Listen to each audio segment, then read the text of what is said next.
friends, welcome back to my channel মিঠি's Dream World। Radhe Radhe.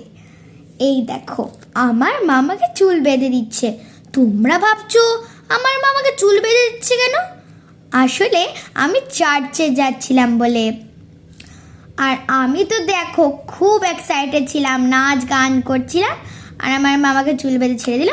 আর এই দেখো চার্চের বাইরেরটা। এবার আমরা চলে এলাম ভেতরে। এখানে অনেক ওয়েল ডেকোরেট করা ছিল। আমি অনেক চার্চেই গেছি, বাট নৈহাটির চার্চে যাইনি। আমি ব্যান্ডেল চার্চ, তারপর চন্দননগরের চার্চ, কলকাতার চার্চ, সব চার্চে গেছি, কিন্তু নৈহাটির চার্চে যাইনি। আর নৈহাটির চার্চটা এত সুন্দর আমি জীবনেও ভাবতে পারছিলাম না।